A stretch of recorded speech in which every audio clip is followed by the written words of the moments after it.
چې ستا د زړه دنیا دې بدلې شي.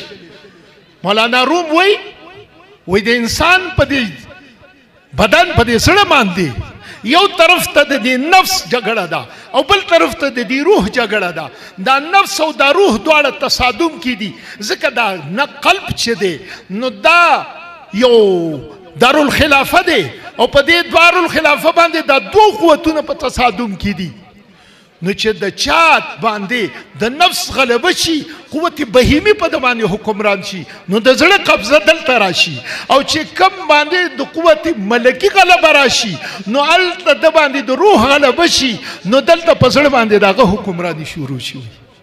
او دا عقل غریب دی، دا غریب خو د وخت شیخ رشید دی، پیږې نشلی دی د هر حکومت چې واخلې که نه جی تابعدار. که د عقل حکمرانی راشي، په دې زړه باندې د روح حکمرانی راشي، صاحب دی د هغه ترجمان وګرځي.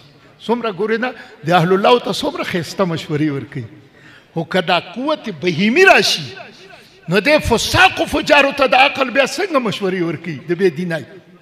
نو په دې روح باندې د قلب باندې چې کله قبضه راځي د دې روح، دې دپاره د دې روح صفایي کوي. او بیا سلسلې د بیعت څومره چې واخلي، ډېر لوی عقیدت ورسره، زما خو ذاتي طور سره ډېر عقیدت دی ورسره، ځکه د زړه دنیا په دې سره صفا کیږي. خو چونکې زما تعلق د نقشبندیې سلسلې سره دی، نو زه د نقشبندیې د سلسلې په حوالې سره وایم. نور مجدد الفسانی صاحب وایي دا نور سلسلې چې واخلي، دی په نفس باندې محنت وکړي، نو دا نفس مغلوب کړي. نو چې مغلوب کړي، نو دارالخلافه خالی شي، هلته روح راشي قبضه وکړي. او زما دا نقشبندی سلسله والا وی نه ډومبه مهنت په دی روح کا، دا روح مضبوط کا په اورادو سره، په اذکارو سره، په عباداتو سره، په اخلاقیاتو سره، د چې مضبوط کې او د قوت او طاقت ورکې، نو د حکمرانی چې راشي، نو نفس هلته ګربه مسکین چې یو طرف ته کینی وي. دیو زما د سلسله کې د نقشبندی کې وړاندې سبق موږ د لطیفې د قلب ورکي. او لطیف د قلب چې والے دا قلب عرش الرحمن دی، نو د ړومبي سر باندې شیخ ولګي دي، مرید ته وایي الله الله کوه او په دې زړه باندې توجه ساته، نو دې سره هغه ټول د دنیا محبتونه لاړ شي، ختم شي، او یو د خدای محبت په دې زړه کې راشي. وایي دیو جن دغه وی رحمان بابا چې په یو قدم تر عرشه پورې رسی، ما لیدلی دی رفتار د درویشانو. دا نه چې د الله اکبر وي دی بر عرش ته رانه لاړو.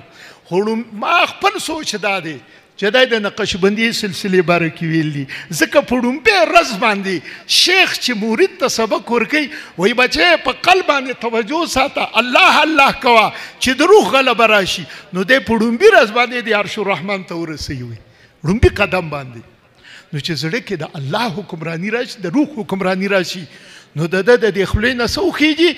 سبحان الله سبحان الله. نو دا هغه مینه ده چې د دې طرف نه شروع شلله، نو هغه طرف نه هم مینه وه، دې طرف نه احساس پیدا شو، نو چې دواړه شللې، نو خدای ته دا کلمات ډېر محبوب دي. ولې؟ ځکه حبیبتان الی الرحمن، ځکه چې دا د زړه د هغه مینې اظهار ذریعه وګرځېدلی وي.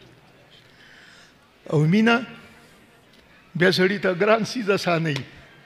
مینه کې ګران نه وي، مینه کې مسافتونه نه وي، مینه کې مشکلات نه وي. نو دیو دې نه دویم صفت راغی خفیفتان علی اللسان. دا د مینې اثر دی. صوفیاوي دا د مینې اثر دی چې دې مینې په دې جملې کې دومره اساني پیدا کړه چې محب دپاره د محبوب نوم اخیستل هغه خواږه پې لګي. دیو دې نه خفت راغی. وي ځکه مینه تاسو ته داسې شی دی چې دا بیا سړي ته آسانی راولي. وہی جفا جو عشق میں ہوتی ہے وہ جفا ہی نہیں، ستم نہ ہو تو محبت میں کچھ مزہ ہی نہیں. ځکه چې خامخا د دین په لاره کې چې درد میلاو شي، الی خوند پیدا شي. خدا زړونه بعضو ته خدای نصیب کوي. وہی محبت کے لیے کچھ خاص دل مخصوص ہوتے ہیں، یہ وہ نغمہ ہے جو ہر ساز پہ گایا نہیں جاتا. نوڑمبے وی حبیبتان الی الرحمن، دویم وی خفیفتان علی اللسان، دریم وی ثقیلتان فی المیزان. ځکه د مینې زور ډېر زیات وي، بیا نو ډېر دروند وي، نو ځکه وی ثقیلتان فی المیزان.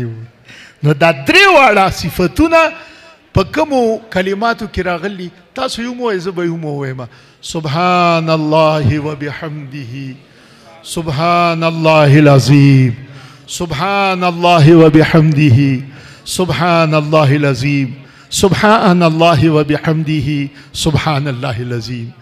دغه پیغام تاسو ته ملاو شو د ټولو عوامو ته زما د زړه نه دعا ده الله دې تاسو ټولو ته او موږ ټولو اصلاح نصیب کړي او دا طلبه مخکې ته میدان ته روان دي خدای دې دې ته ترجمه د بهتر مواقع نصیب کړي.